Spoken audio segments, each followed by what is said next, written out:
അതിനകത്ത് നിന്നപ്പോൾ ഞാൻ ആക്ച്വലി കൂടുതൽ ക്ലോസ് നോറയുടെ അടുത്തായിരുന്നു.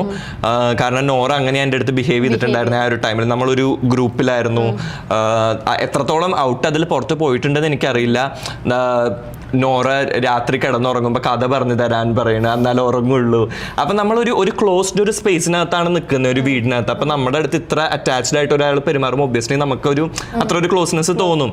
അപ്പം ഞാൻ ഭയങ്കര ഫ്രണ്ടായിട്ടാണ് നോറേനെ കൺസിഡർ ചെയ്തത്. അപ്പോൾ അതിനകത്ത് നോറയായിരുന്നു, പുറത്ത് വന്നപ്പം അതൊക്കെ ഒരു അഭിനയമാണെന്ന് എനിക്ക് പിന്നീട് മനസ്സിലായി. എന്നാലും ഒബ്വിയസ്ലി ഉണ്ടായിരുന്നു, ഞാൻ ഒരു മനുഷ്യനാണല്ലോ. ഞാനിത് കഴിഞ്ഞിട്ട് കുത്തിട്ട് എടി ഓക്കെ, പിന്നെ ഒരു മെസ്സേജും ഒന്നുമില്ല, ഒരു കോണ്ടാക്റ്റും ഇല്ല. ചിലപ്പോൾ നോക്കി ഇതൊക്കെ കാണുമ്പോൾ അവസ്ഥ ഞാനൊക്കെ കേട്ടിട്ടേ ഉള്ളൂ, നമ്മൾ കൂടെ വന്നിട്ട് ഇങ്ങനെ ഇതാന്ന്. പക്ഷെ ഇത് കാണുമ്പോൾ കാരണം നമ്മളൊരു ഷോയില് കാണിക്കുമ്പോൾ കുറച്ച് ക്യൂട്ട്നെസ് ഒക്കെ ഇട്ടാലാണ് ഷോയില് മുന്നിലോട്ട് പോകാൻ പറ്റുള്ളൂ. ക്യൂട്ട്നെസ് അല്ല, ഞാനും പക്ഷേ ഒന്നും റിയൽ അല്ല. ഒരു 90%